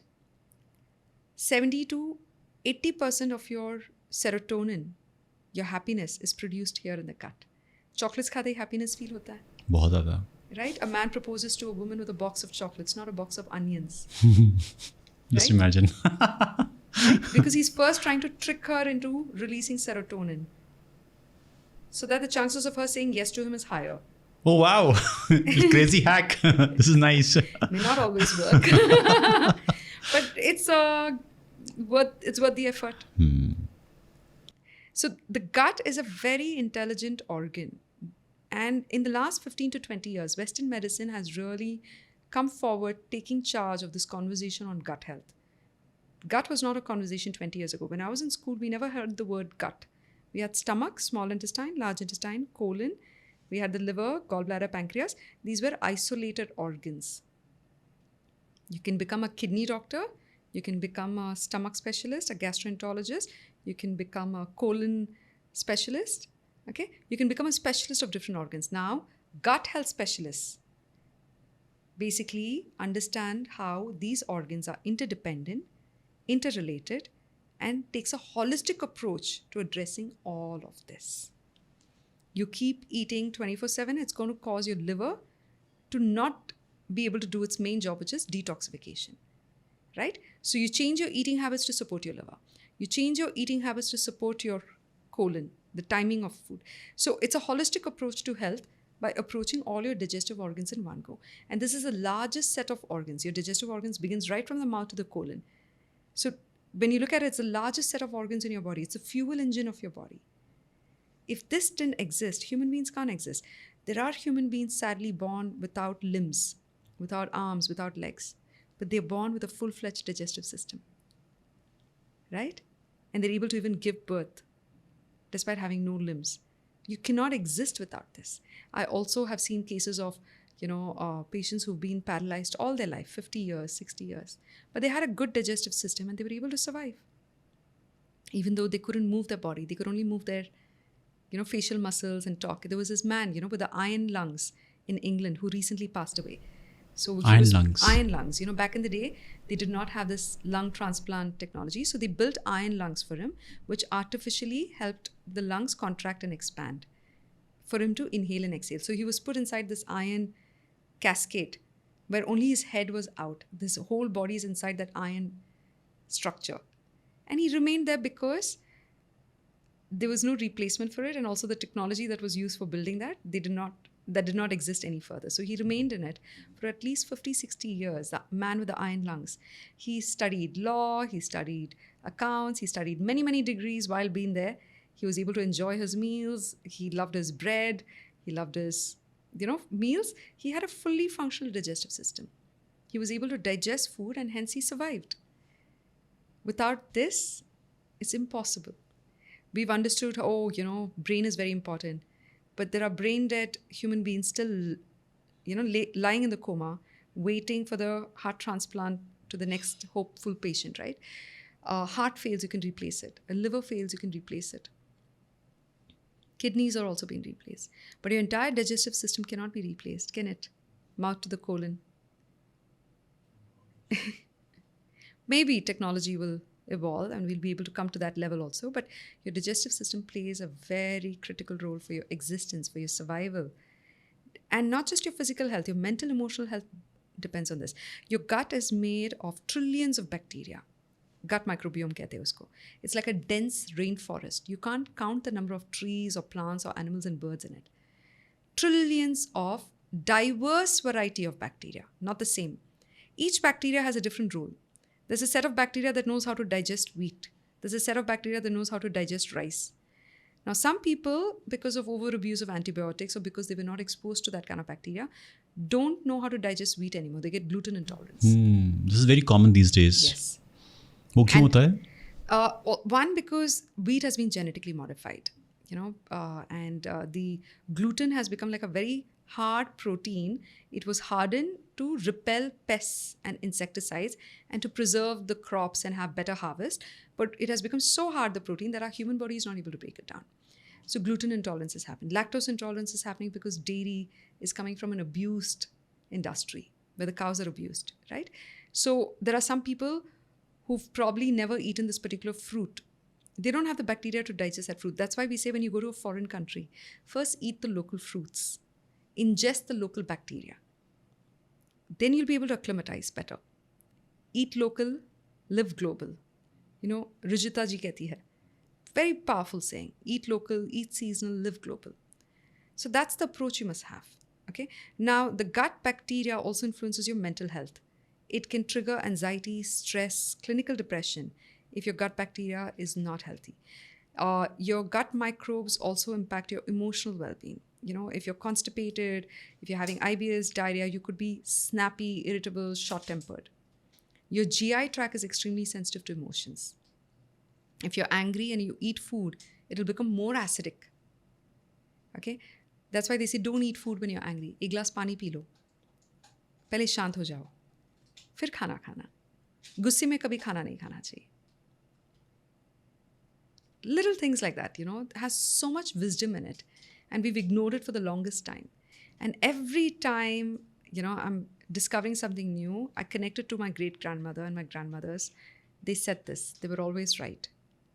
We dismissed them thinking it's food myth and, housewives say, like, we just dismissed all of it. And now all of it seems so valuable. Help me understand a person having a very strong gut feeling. Is it because they have a healthy gut? Yes. Oh Absolutely. gosh. Absolutely. Your best decisions come from your gut. Okay, so you could be sitting in a business meeting and you're the entrepreneur and you have someone who's like an Ivy League graduate telling you, sir, have a brain feeling this idea is going to work, this strategy is foolproof. And then you have a romantic sitting on the other side saying, I have a heart feeling this idea is better. You're going to say, I have a gut feeling, neither of you are right, and my strategy is best. You follow your gut feeling, you'll always be right. Your gut feeling is a software that Mother Nature installed inside of you for survival. You are in a tricky situation, एक तरफ खाई हो सकती है, दूसरी तरफ, मगरमच्छ है, और वहाँ पे something is chasing you. You use your gut feeling to decide which direction to go. You can't wait for a Google map to tell you, right? Like how you have Google map outside of your body to tell you how to do, what to do, where to go. This gut feeling here dictates or gives you advice on what to do. If you listen to it, you'll become successful. If you keep ignoring it, then it will stop talking to you. So how does it talk to you? Let me tell you. You could be eating junk and your gut says, don't eat it, don't eat it, don't eat it. And you still go ahead and eat it. You've put a pile of junk on your gut feeling, and now that gut feeling has been suppressed. That voice has been suppressed.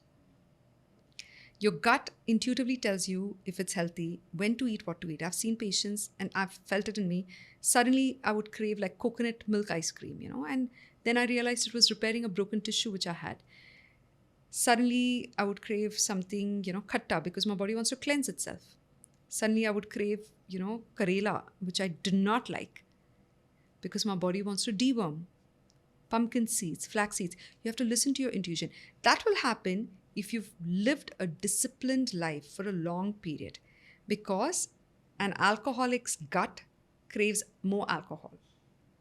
Okay? Because it has been abused so much that the unhealthy bacteria is craving more unhealthy foods because they thrive and become stronger on that unhealthy food. A smoker will crave more smoke. An obese person will crave more junk foods. So that is not gut feeling. That is the unhealthy bacteria that have dominated and taken over your brain and your, gut, and they're starting to dictate all the unhealthy foods that they want.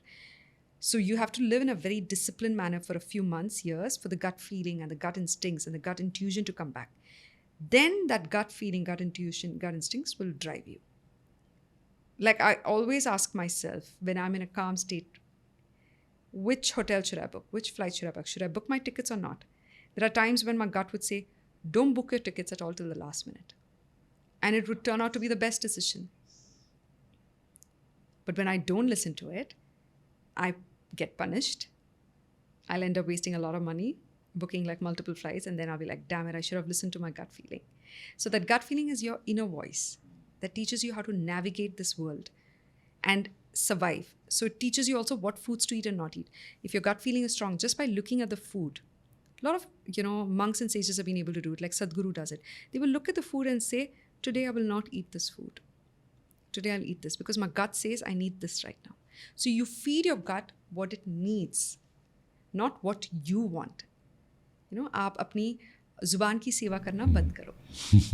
That's the thing. You must overcome your senses. You must become the master of your senses rather than being a slave of your senses. Your taste, touch, smells, you should not become a slave of your carnal desires. Food is also carnal desire, right? Then you're becoming an animal. But even animals are so intuitive. They have a timing for eating. A cow will not eat 2 a.m, right? They eat throughout the day and then they chew their cud again all evening. They chew their food twice. Even a dog will not eat middle of the night unless they've lived with human beings long enough to corrupt their intuitive software. So true. Help me understand the concept of fasting.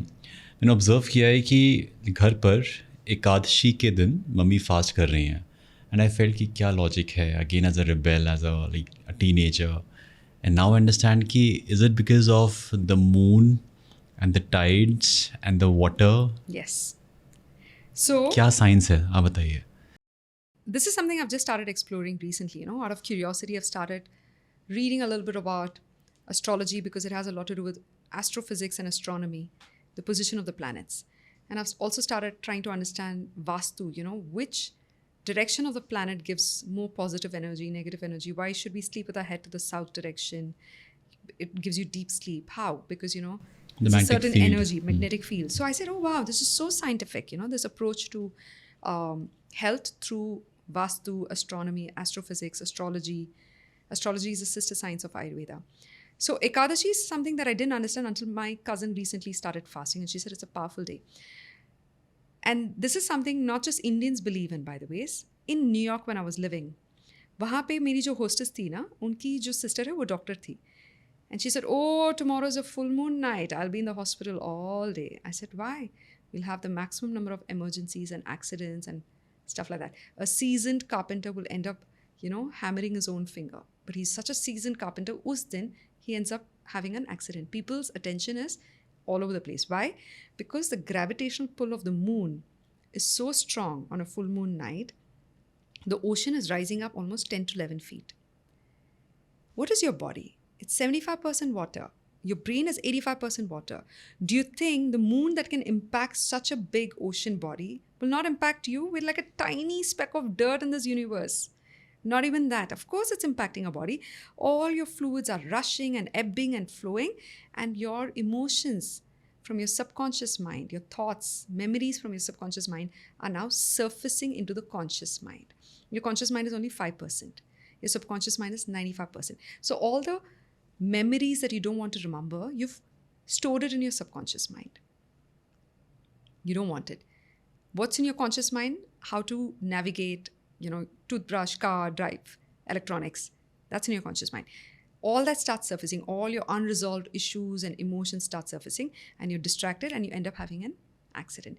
Isliye full moon night pe people meditate on those unresolved conflicts and emotions that are surfacing from the subconscious mind to the conscious mind. They're healing it and releasing it from their body. You can do that on an empty stomach. That's why we fast. If you want to resolve your karmic imbalances. Now, karmic imbalances sounds like a very spiritual word, but if you look at it scientifically, I'm resolving all the undigested foods, waste, toxins, heavy metals sitting in my gut by giving it a complete break. I'm fasting to resolve the physical waste. I'm fasting to resolve my emotional waste that is surfacing and to fix my mental health. Ekadashi is very powerful and potent. People who fast on Ekadashis have a very sharp mental faculty. They're getting more and more successful with every Ekadashi fasting because they're making better decisions. Their gut is clean and healthy and they give it a complete break on that day. That's how powerful and potent fasting is. And fasting on the right day where the planets are in your favor, even better. However, if you look at the current consumption pattern, obesity was normal with kids in the US, but now in India as well, we get to see kids becoming obese. In a world of Maggie, Kinder Joy, और क्या मिलता है? Oh my God, there's a ton of it. So, filled with additives. आप उसे कैसे रोकोगे? क्या कर सकते हैं? मतलब what can like because बच्चे को आप नहीं रोक सकते. What can parents do? Parents have to lead by example first of all. Like I was talking to my, sister and sister-in-law. Why are the kids hooked to the mobile phone? Because you walk around holding the mobile phone 24/7 as if it's the most precious thing in the world. And the kid believes that, oh, maybe if I have the phone in my hand, I will feel more in charge and powerful. You've given that impression by holding on to it. If the mobile phone is unhealthy, you'll put it away somewhere where you don't touch it or, reach out to it. You can't eat unhealthy in front of your kids and tell the kids that they have to eat broccoli and carrot. That's not going to work. Lead by example. You're eating clean at home. You're subconsciously incorporating those lessons in the child's mind. The child might go out to a friend's house or a neighbor's house and eat something unhealthy. Then they'll immediately experience a little discomfort or, sickness, and they will come back to the natural healthy diet. The mind always digresses and comes back to its origin. When we grow up, we go through this rebel phase. We'll eat everything that our parents told us not to eat between the age of, say, 13, 14, all the way up to like 22, 24, even up to the age of 30 sometimes. And then when your body starts getting impacted, you start recollecting all the survival stories, lessons that your parents imparted to you during your childhood. Childhood में हमें क्या सिखाया? Don't touch fire, you'll burn. Watch your step, you'll fall down. Those were survival lessons that our parents imparted to us. All those lessons will start coming back. And that's a comfort zone where we were safe. So you want to go back to your safe position. You will remember all of those. So lead by example. That's number one. Number two, there is this new thing, that's obviously going on, label padega, and this gentleman is doing a fantastic job. Everybody is now becoming conscious about it. Educate them ki artificial sweeteners, sucrose, saccharin, stevia, xylitol, what are these emulsifiers, what do they do to your body? The cellulose gum, what is gelatin, what are the coloring agents, what are the flavors, what do they do to your body? Educate them and create awareness that they only create metabolic disorders and long-term damage to your gut, to your, other critical organs, your skin, your hair. Give them a motivation, so when I meet a teenager, I ask her, do you want beautiful skin? Do you want good volume of hair? Get on this diet. Let's plan this diet. And every suggestion that I give ends with, and this is going to give you beautiful skin. And this is going to give you beautiful skin. Give them a motivation. What is their motivation? So when I met a young boy who was 13 years old and he was battling with thyroid, living in London. And the mother brought the child. And I told the mother, can I please do the consult with the child directly? I'd like to talk to the child. And I told him, I said, do you like playing football? He's like, oh, yes. I said, would you like to be energetic and up there in the field like the rest of your friends and not feel tired and fatigued? He said, yes. I said, then you will stop drinking that Coke, that cola. You know what it does? It weakens your gut. It makes you sluggish. It's, dissolving your bones and teeth. He said, okay, really? Wow. And I said, you're going to stop eating that chip, those chips, potato chips, because it creates acrylamide, which can paralyze rats. Wow, really? And then I said, you have to stop eating maida, breads and pastas and burgers and pizzas. Really? I said, it gets stuck to your intestines for 6-7 days. He kept saying, wow, wow. He was so amazed that someone spoke to him like an adult. Yeah. And that kid impressed me.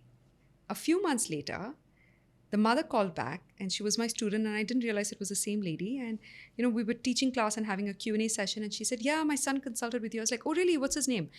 He said, Indy. And I was like, it sounds very familiar. What did he have? She's like, thyroid. And I was like, how is he now? He's off his medication. He reversed his thyroid. And for the first time, he came to his right BMI ever.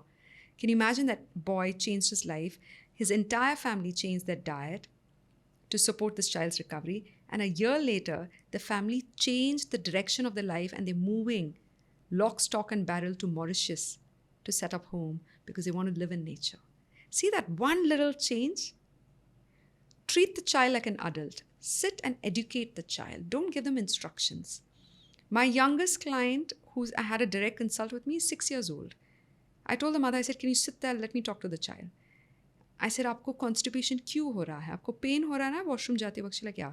I said, पता क्यों हो रहा है? And then I explained to her the digestion period of fruits, vegetables, grains and pulses, meat and eggs. I said, आपको fruits ज़्यादा खाना पड़ेगा. वो जल्दी जाता है.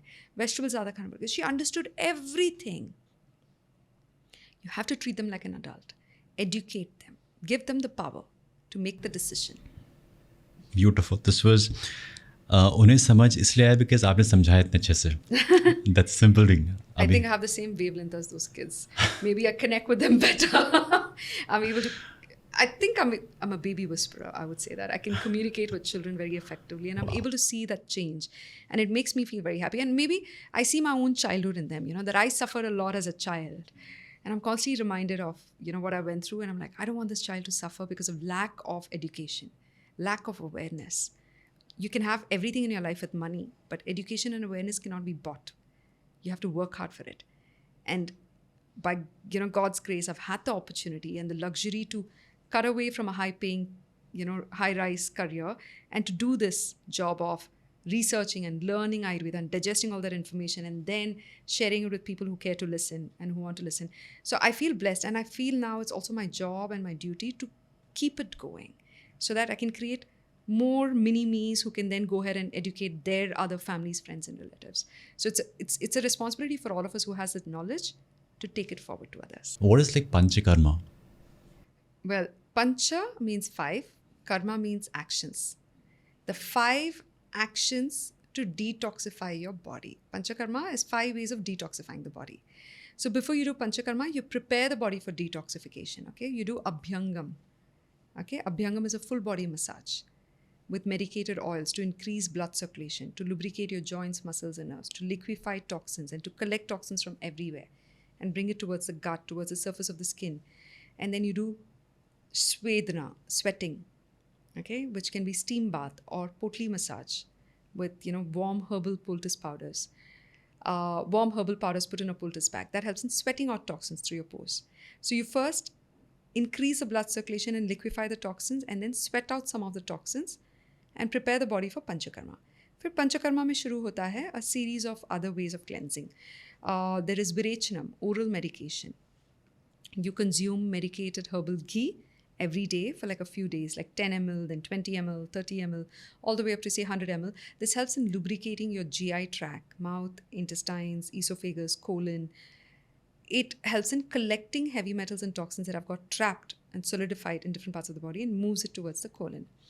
Then you do Vaman. So this is not the same order. It changes based on your symptoms. Vaman is vomiting, purgation. Okay, so you consume medicated ghee for several days. And then maybe on the 10th day, you just consume 2 liters of water and simply bend down. Everything comes gushing out because it's so well lubricated, your system. So it brings out all the trapped mucus and bronchial allergies and disorders that are trapped in the upper part of your respiratory organ. Because respiratory diseases are, I think, the 3rd or 4th largest killer in the world. And then we have Nasyam, introducing medicine through the nostrils. That helps in stimulating the pituitary gland. Then we have Nasyam, which is introduction of medicine through the nostrils. That stimulates the pituitary gland. The pituitary gland controls your hormones. It also controls your third eye intelligence, your intuition. Nasyam also helps in reducing symptoms of PCOS, PCOD, okay, because your pituitary gland controls your hormones like estrogen and progesterone. Nasyam helps in reducing dark circles, sleep issues, freckles, skin issues also it helps.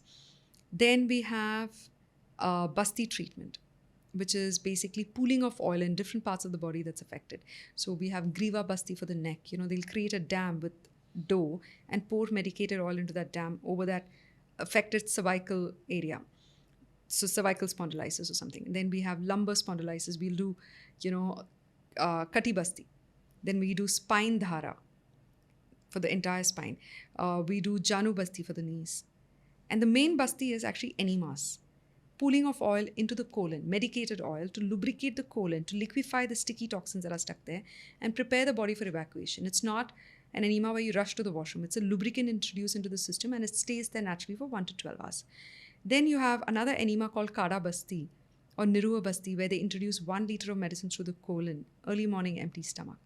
All the trapped waste, it gushes in, washes your intestines clean and brings out all the unhealthy waste alone. The good bacteria have been enhanced over the last many days with all these herbal concoctions.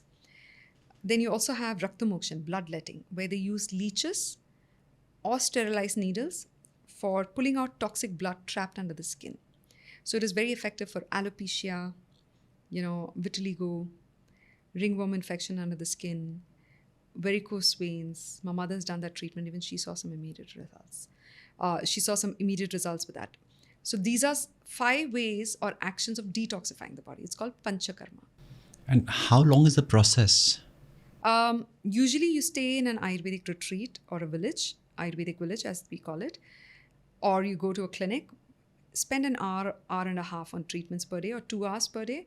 Then you eat and rest the rest of the day. You eat a lot of nourishing foods like khichdi, soups, boiled vegetables. That's it. no other food. You eat very simple foods to aid the detoxification process. You can do it over 3 days, which is a mini detox, which shows you little result. There's 5 days, 8 days, 11 days, 21 days. Those with chronic diseases could stay an entire month. With infertility, they stay an entire period cycle. So it depends on how chronic your symptoms are. There are cancer patients that I know. This one particular cancer patient, she had cancer, and the first time she did chemotherapy, the second time the cancer came back more aggressively, and she refused to do chemo. She said she didn't want to suffer. She went to this Ayurvedic doctor, and they did PanchKarma treatment every month for 8 to 10 days, cleansing of heavy metals and toxins that are in the body that are creating cancer cells. And within 8 to 10 months, she's been cancer-free. It's been 6 years, she's still cancer-free. She comes to our clinic for maintenance treatment. So, I meet her, I hear her story, and it inspires me greatly. For chronic diseases like that, PanchKarma is done more often. But for a healthy body like, say, you and I, who probably don't have any comorbidities or any diseases that are chronic, any lifestyle health issues, we probably do it once a year, once in 2 years, just to cleanse our body to prevent future diseases. So I love doing this at least once a year. It helps me preserve my health. That's the intention of PanchKarma. It's an intense branch of Ayurveda. It's not all of Ayurveda, it's just one branch of it, one small part of it. The last 1.5 hours of being with you, there are so many terminologies which I came across. I would personally rewatch this podcast n number of times and make notes कि ये चीज़ें करनी है. To not be that कि हाँ casually सुना and खत्म. I'm so glad to hear that. And someone was just asking me like, oh, so tomorrow you have podcast, you have to prepare for it. I said, no preparation is going to help because it depends on the other person's curiosity, what kind of questions they ask. That's the kind of information I share. So it's also kudos to you for asking all those intense questions that makes me want to explore answers to it. So thanks for holding space for this healthy conversation. Thank you to But you were someone who never asked for the questions before the podcast. Oh. Who said that, yeah, I'll show up. And that shows a lot of depth, which I could witness it live here itself. Thank you. I'm so glad. I'm so glad you feel that way. I do feel that, if you've spent 6-7 years studying a particular subject, it must become part of your soul. Then it must flow out of you, right? And then you must keep digesting new information to add value to it. Like, I've recently signed up for new courses with Harvard and Stanford. I'm studying gut microbiome and nutrition. I want to understand lifestyle medicine from the Western medicine's perspective. And I want to constantly keep adding more layers to what I already know, because one lifetime is not enough to learn this science. I'm still exploring literally just a drop in the ocean of Ayurveda. Let me tell you that.